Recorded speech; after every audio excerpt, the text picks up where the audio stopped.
Yo, what up guys, how's it going? My name is Joey, and in front of me here I have our two contenders. We have our iPhone 8 Plus and our Samsung Galaxy S8 Plus. Now in this video, we'll be putting these guys in test against each other, and we're going to be focusing on a variety of different categories, but mainly on the overall user experience and how it differs between the two. Because at the end of the day, it does just come down to your personal preference, but I can tell you right now, the iPhone 8 Plus does appear to have the superior processor. It's rocking Apple's newest mobile processor, the A11 Bionic chip, which is the same chip that's going to be in the iPhone 10. So how does that compare against the Samsung Galaxy? Well, when I ran the synthetic benchmark Geekbench 4, the iPhone 8 did come out on top with a single core score of 4,119 and a multi-core score of 9,867, compared to that of the S8, which only scored 1,842 on the single core and 6,179 in the multi-core. So iPhone 8's new A11 Bionic chip totally wiped the floor with the S8 Plus's processor, the Snapdragon 835. But yes, these phones are still competing against each other. They're also both very similarly priced. The iPhone 8 Plus starts at $800 and the Samsung Galaxy S8 Plus starts at $825. So let's take a step back and just evaluate the handling and feel of each of these phones. At first glance, in my opinion, both are appealing to the eye and feel high quality. The iPhone 8 Plus is a bit more heavier, weighing in at 202 grams, while the S8 Plus comes in at a lower 173 grams. Besides the S8 Plus weighing less, it also feels more natural in the hand due to it having a shorter width. The S8 Plus's width is 73.4 millimeters. The iPhone 8 Plus has a width of 78.1 millimeters, which is a pretty good extra chunk of phone.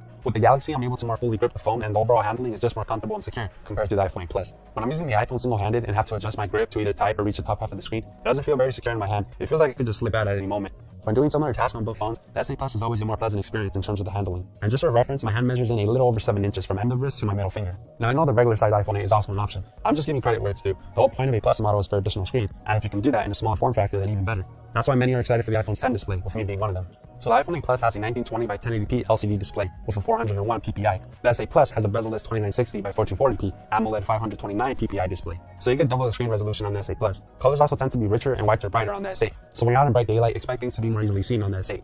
As far as the rest of the measurements of these phones, the iPhone 8 Plus has a height of 158.4 millimeters and is 7.5 millimeters thick.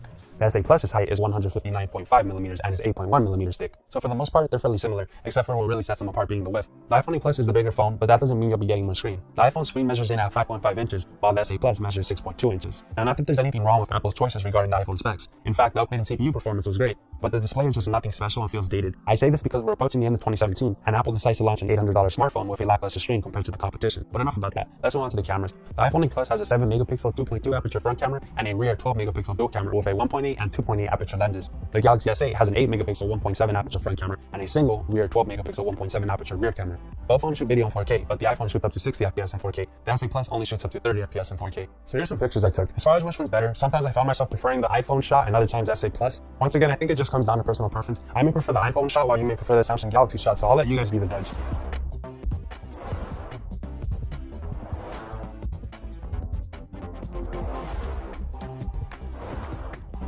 So both phones are waterproof. iPhone 8 Plus has an IP67 rating, which means it can be submerged underwater for up to a meter for 30 minutes. The Galaxy S8 Plus has an IP68 rating, which means it can be submerged up to 1.5 meters for 30 minutes. Both phones now support wireless charging. I'm aware Samsung's been doing this for a while now, but it's nice to see Apple finally jump on board. So Samsung includes a fast charging brick with the S8 Plus, making it capable of fast charging right out of the box. Unfortunately, Apple didn't jump on board for this one. So if you want to fast charge your iPhone 8, it's going to cost you an extra $75 for the necessary accessories. When it comes to sound though, the iPhone 8 takes the cake. Since it doesn't have a headphone jack, that leaves more room for the speakers. The S8 Plus only has one speaker. It's a good speaker, but the iPhone 8's dual speakers sound cleaner and are louder. Most people just use their headphones when listening to music, but I actually find myself using the built-in speakers quite often, and the iPhone 8 makes that a more pleasant experience. So remember those labels that you always find in the back of your phone? Well, if we take a look at the back of the iPhone 8 Plus, the labels are no longer there. So bonus points for the iPhone 8 when it comes to looks. Alright guys, so we're going to do a quick speed test between both of these phones. Just so you guys know, the Galaxy has 4 gigs of RAM and the iPhone 8 has 3 gigs of RAM. So I have in front of me 24 apps and I'm just going to launch them at the same time. I'm going to try my best and see how both phones manage. Alright, here we go. Starting off with Geekbench 4. Okay, the Galaxy was a little bit faster right there. Twitter. Galaxy was slightly faster again. Instagram. Once again, the Galaxy launched. Looks like the Galaxy is launching the social apps a bit faster. Strava. Really? Obviously, that speed test for this app right there was not fair. That didn't count, but it's still even because the phone has all of the same 4 apps open. Dunks. Galaxy Mario Run. Alright, looks like Galaxy is winning right now. Yeah, it looks like the tap to begin popped up a bit sooner on the Galaxy. Oh look, the iPhone caught up though. I tapped the Galaxy first to begin the game and the iPhone caught up is still finished first. Okay, YouTube. Galaxy was slightly faster. Spotify. Lock the block. The iPhone was faster. Looks like the iPhone loads games faster so far with Mario running Lock the Block. Alright, camera. iPhone was faster. Hello. Uber. Looks like Galaxy was faster. Pac-Man. Yeah, looks like the iPhone 8's faster at launching games. Nope, there it is. iPhone's already ready to go. Samsung still loading. Come on, S8. Lightning. Oh, iPhone. Angry Birds. Alright, I put my money on the iPhone. Here we go. Oh, yeah, I did type it, okay. Nope, iPhone. Yeah, I think it's confirmed iPhone launches games faster. Suzanne. The Galaxy was slightly faster on that one. Amazon app. Well, that's funny. Well, the iPhone finished the smash screen earlier, but the Galaxy brought that up quicker. So, B of A. Galaxy. Clock. iPhone. Calendar. That looked like the draw. Yeah. Settings. iPhone was slightly faster. Phone. iPhone was slightly faster. Yup, look at that delay. The iPhone is so much faster.